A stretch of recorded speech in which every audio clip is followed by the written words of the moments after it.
ಇವತ್ತು ಸಾಮಾನ್ಯವಾಗಿರೋ ಒತ್ತಡದ ಜೀವನ ಶೈಲಿಯಿಂದ ಚಿಕ್ಕ ಮಕ್ಕಳಿಂದ ಆರಂಭಿಸಿ ವೃದ್ಧರವರೆಗೆ ಎಲ್ಲರೂ ಎದುರಿಸ್ತಾ ಇರುವ ಸಾಮಾನ್ಯ ಆರೋಗ್ಯ ಸಮಸ್ಯೆ ಆಸಿಡಿಟಿ. ಹೇಳ್ಕೊಳ್ಳೋಕೆ ಸಮಸ್ಯೆ ಚಿಕ್ಕದಾದರೂ ಅದರ ಎಫೆಕ್ಟ್ ತುಂಬಾ ಗಾಢವಾಗಿದೆ.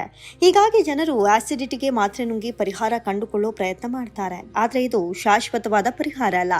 ಹೀಗೆ ಆಲೋಪತಿಕ್ ಔಷಧಿ ಮೊರೆ ಹೋಗುವ ಮುನ್ನ ಜನರು ಮನೆಯಲ್ಲೇ, ಅದರಲ್ಲೂ ಅಡುಗೆ ಮನೆಯಲ್ಲೇ ಸಿಗೋ ವಸ್ತುಗಳನ್ನು ಬಳಸಿ ಆಸಿಡಿಟಿಯಿಂದ ಮುಕ್ತಿ ಪಡೆಯಬಹುದು. ಹೇಗೆ ಅಂತೀರಾ? ಈ ವಿಡಿಯೋ ನೋಡಿ.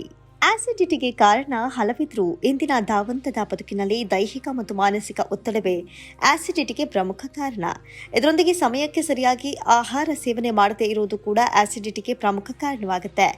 ದೇಹಕ್ಕೆ ಅಗತ್ಯವಿರುವಷ್ಟು ನೀರು ಕುಡಿಯದೇ ಇರೋದು, ಅತಿಯಾದ ಮಸಾಲೆಯುಕ್ತ ಆಹಾರ ಸೇವನೆ, ಎಣ್ಣೆ ಅಂಶವಿರುವ ಹಾಗೂ ಅತಿಯಾಗಿ ಫ್ರೈ ಮಾಡಿದ ಆಹಾರ ಸೇವನೆ ಕೂಡ ಆಸಿಡಿಟಿಗೆ ಪ್ರಮುಖ ಕಾರಣ. ಇದರೊಂದಿಗೆ ಕಚೇರಿಗಳಲ್ಲಿ ಕೆಲಸ ಮಾಡುವವರು ಆಗಾಗ ಅತಿಯಾಗಿ ಟೀ, ಕಾಫಿ ಸೇವನೆ ಮಾಡೋದು, ಸಿಗರೇಟ್ ಸೇದೋದು, ನಿದ್ರೆ ಸರಿಯಾದ ಪ್ರಮಾಣದಲ್ಲಿ ಮಾಡದೇ ಇರೋದು ಕೂಡ ದೇಹದಲ್ಲಿ pH ಪ್ರಮಾಣ ಹೆಚ್ಚು ಕಡಿಮೆಯಾಗಿ ಆಸಿಡಿಟಿ ಸಮಸ್ಯೆ ಕಾಡಲು ಕಾರಣವಾಗುತ್ತೆ.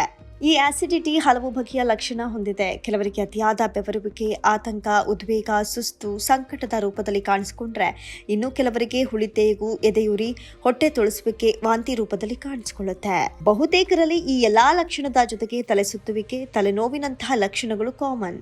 ಆರಂಭದಲ್ಲೇ ಈ ಸಮಸ್ಯೆಯನ್ನ ಹಿಡಿತಕ್ಕೆ ತರದೇ ಹೋದಲ್ಲಿ ಇದು ಮುಂದೆ ಕರುಳಿನ ಹುಣ್ಣು, ಅಲ್ಸರ್, ಮಲಬದ್ಧತೆಯಂತಹ ಗಂಭೀರ ಸಮಸ್ಯೆ ಉಂಟು ಮಾಡುವ ಸಾಧ್ಯತೆ ಇದೆ.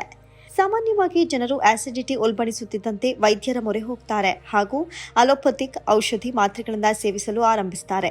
ಆದರೆ ಇದು ಶಾಶ್ವತವಾದ ಪರಿಹಾರವಲ್ಲ. ಇದರ ಬದಲಾಗಿ ಸ್ವಲ್ಪ ಜೀವನ ಶೈಲಿಯನ್ನು ಬದಲಾಯಿಸಿಕೊಳ್ಳುವುದು ಹಾಗೂ ಅಡುಗೆ ಮನೆಯಲ್ಲಿ ಸಿಗುವ ವಸ್ತುಗಳನ್ನೇ ಬಳಸಿಕೊಂಡು ಔಷಧಿ ತಯಾರಿಸಿಕೊಳ್ಳಬಹುದು. ಹಾಗಿದ್ರೆ ಆಸಿಡಿಟಿ ನಿಯಂತ್ರಿಸುವ ಆರೋಗ್ಯಕಾರಿಯಾದ ಅಡುಗೆ ಮನೆಯಲ್ಲೇ ಸಿಗುವ ಸುಲಭ ಮದ್ದುಗಳು ಯಾವುವು ಅನ್ನೋ ವಿವರ ಎಲ್ಲಿದೆ ನೋಡಿ. ಎಲ್ಲರ ಮನೆಯಲ್ಲೂ ಸಿಗುವ ಬಾಳೆಹಣ್ಣು ಆಸಿಡಿಟಿಯನ್ನ ಪ್ರತಿರೋಧಿಸುವ ಶಕ್ತಿಯನ್ನ ಹೊಂದಿದೆ. ಪ್ರತಿನಿತ್ಯ ಆಹಾರ ಸೇವನೆಯ ಬಳಿಕ ಒಂದೊಂದು ಬಾಳೆಹಣ್ಣು ಸೇವಿಸುವುದರಿಂದ ಸಮಸ್ಯೆಯನ್ನ ನಿಯಂತ್ರಿಸಲು ಸಾಧ್ಯ. ಬಾಳೆಹಣ್ಣಿನಲ್ಲಿ ಅಧಿಕವಾದ ನಾರಿನಾಂಶವನ್ನು ಹೊಂದಿದ್ದು ಇದು ಜೀರ್ಣಕ್ರಿಯೆ ಸರಾಗಗೊಳಿಸುತ್ತೆ.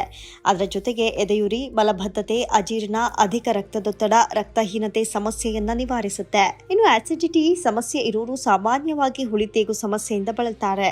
ಅದನ್ನು ತಪ್ಪಿಸೋದಕ್ಕೆ ಆಹಾರ ಸೇವಿಸುವ ಮುನ್ನ ಚಿಟಿಕೆಯಷ್ಟು ಉಪ್ಪನ್ನ ಹಾಕಿ ಶುಂಠಿಯನ್ನ ಜಜ್ಜಿ ಅದನ್ನ ಬಾಯಲ್ಲಿ ಇಟ್ಕೊಂಡು ನಿಧಾನವಾಗಿ ರಸ ಹೀರುತ್ತಾ ಬರಬೇಕು. ಇದರಿಂದ ಹುಳಿತೇಗು, ಗ್ಯಾಸ್ ಸಮಸ್ಯೆ ಕಡಿಮೆಯಾಗುತ್ತೆ.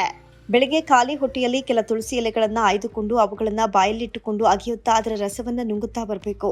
ಆಸಿಡಿಟಿ ಇಲ್ಲದವರು ಕೂಡ ಇದನ್ನು ಮಾಡೋದ್ರಿಂದ ಆಸಿಡಿಟಿ ಸಮಸ್ಯೆಯಾಗದಂತೆ ಕಾಪಾಡಿಕೊಳ್ಳಬಹುದು. ಇನ್ನು ಆರೋಗ್ಯಕರ ಆಹಾರವಾಗಿರೋ ತುಪ್ಪ ಕೂಡ ಆಸಿಡಿಟಿ ಶಮನಕಾರಕ. ಊಟದ ಮೊದಲಿನ ಕೆಲ ತುತ್ತುಗಳು ತುಪ್ಪ ಸೇರಿಸಿ ಊಟ ಮಾಡೋದ್ರಿಂದ ಆಹಾರ ಜೀರ್ಣವಾಗಲು ಹಾಗೂ ಉಳಿತೇಗಿನಂತಹ ಸಮಸ್ಯೆ ಬರದೇ ಇರಲು ಸಹಕಾರಿ. ಆಸಿಡಿಟಿ ಹೆಚ್ಚಾದಾಗ ಕೆಲವರಲ್ಲಿ ಹೊಟ್ಟೆ ಉರಿ ಸಮಸ್ಯೆ ಕೂಡ ಕಾಣಿಸಿಕೊಳ್ಳುತ್ತೆ. ಇಂಥ ಹೊತ್ತಿನಲ್ಲಿ ಒಂದು ಲೋಟದಷ್ಟು ತಣ್ಣಗಿನ ಹಾಲು ಸೇವನೆ ಪ್ರಯೋಜನಕಾರಿ. ಆದರೆ ಫ್ರಿಡ್ಜ್ನಲ್ಲಿಟ್ಟು ಸೇವಿಸೋದು ಸರಿಯಲ್ಲ. ಬದಲಾಗಿ ಸಹಜವಾಗಿಯೇ ತಣ್ಣಗಿರುವ ಹಾಲು ಸೇವಿಸಬೇಕು. ಹಾಲಿನಲ್ಲಿರುವ ಕ್ಯಾಲ್ಸಿಯಂ ಅಂಶ ಆಸಿಡಿಟಿ ಅಂಶವನ್ನು ಶಮನಗೊಳಿಸಿ ಹೊಟ್ಟೆ ಉರಿಯನ್ನು ತಣ್ಣಗಾಗಿಸುತ್ತೆ. ಪ್ರಮುಖ ಸಾಂಬಾರ್ ವಸ್ತುವಾಗಿರುವಂತಹ ಲವಂಗವು ಕೂಡ ಮನುಷ್ಯನ ಆಸಿಡಿಟಿ ಸಮಸ್ಯೆಯನ್ನ ದೂರ ಮಾಡಬಲ್ಲದು. ಇದರಲ್ಲಿರುವ ಔಷಧೀಯ ಗುಣವು ಹೊಟ್ಟೆಯಲ್ಲಿನ ಆಮ್ಲೀಯತೆಯನ್ನ ಕಡಿಮೆ ಮಾಡಿ ಜೀರ್ಣಕ್ರಿಯೆಯನ್ನ ಉತ್ತೇಜಿಸುತ್ತೆ. ಇದು ಕೊಂಚ ಖಾರವಿರೋದ್ರಿಂದ ಹಾಗೆ ಸೇವಿಸೋದು ಕಷ್ಟ ಎನಿಸಿದ್ರೆ ಕೊಂಚ ಜೇನುತುಪ್ಪ ಬೆರೆಸಿಕೊಂಡು ಸೇವಿಸಬಹುದು. ಇದಲ್ಲದೆ ಎಲ್ಲರ ಮನೆಯ ಅಡುಗೆ ಮನೆಯಲ್ಲೂ ಸಿಗುವ ಕೊತ್ತಂಬರಿ ಅಥವಾ ಧನಿಯಾ ಬೀಜ ಆಸಿಡಿಟಿಗೆ ರಾಮಬಾಣ. ಒಂದು 4 ಲೋಟ ನೀರಿಗೆ 2-3 ಚಮಚ ಕೊತ್ತಂಬರಿ ಬೀಜ ಹಾಕಿ ಅದನ್ನು ಕುದಿಸಿ ಆರಿಸಿದ ಬಳಿಕ ಆಗಾಗ ನೀರಿನಂತೆ ಕುಡಿಯೋದ್ರಿಂದ ಆಸಿಡಿಟಿಯನ್ನು ನಿಯಂತ್ರಿಸಬಹುದು. ಮಜ್ಜಿಗೆಯನ್ನ ಉಪ್ಪು ಹಾಗೂ ಶುಂಠಿ ಬೆರೆಸಿ ಕುಡಿಯೋದ್ರಿಂದಲೂ ಆಸಿಡಿಟಿ ನಿಯಂತ್ರಣಕ್ಕೆ ತರಬಹುದು. ಇದಲ್ಲದೆ ಧಾರಾಳವಾಗಿ ನೀರು ಕುಡಿಯೋದು ಕೂಡ ಹೊಟ್ಟೆಯ ಉಬ್ಬರ, ಗ್ಯಾಸ್ ಅಥವಾ ಅಜೀರ್ಣ ಸಮಸ್ಯೆಗೆ ಪರಿಹಾರ. ಪ್ರತಿನಿತ್ಯ ಕನಿಷ್ಠ 8 ಗಂಟೆಗಳ ಕಾಲ ನಿದ್ದೆ, ಅತಿಯಾದ ಮಾಂಸ ಸೇವನೆಯಿಂದ ದೂರವಿರೋದು ಹಾಗೂ ಲಘುವಾದ ಆಹಾರವನ್ನು ಆಗಾಗ ಸೇವಿಸೋದ್ರಿಂದ ಆಸಿಡಿಟಿ ಉಂಟಾಗದಂತೆ ತಡೆಯಬಹುದಾಗಿದೆ. ಎಲ್ಲದಕ್ಕಿಂತ ಮುಖ್ಯವಾಗಿ ಮನಸ್ಸನ್ನು ಶಾಂತವಾಗಿಟ್ಟುಕೊಳ್ಳೋದು ಆಸಿಡಿಟಿ ನಿಯಂತ್ರಣದ ರಾಮಬಾಣವಾಗಿದ್ದು, ಒತ್ತಡ ಹಾಗೂ ದೈಹಿಕ ಶ್ರಮವಿಲ್ಲದ ಕೆಲಸ ಕೂಡ ಆಸಿಡಿಟಿಯನ್ನು ಹೆಚ್ಚಿಸುತ್ತೆ. ಆದರೆ ಆಸಿಡಿಟಿಯಂತಹ ದೀರ್ಘಕಾಲೀನ ಸಮಸ್ಯೆಗೆ ಸದಾ ಮಾತ್ರೆ ನುಂಗೋ ಬದಲು ಮನೆಯಲ್ಲೇ ಮದ್ದು ಹುಡುಕೋದು ಒಳ್ಳೆಯದು ಅನ್ನೋದು ಆರೋಗ್ಯ ತಜ್ಞರ ಅಭಿಪ್ರಾಯ.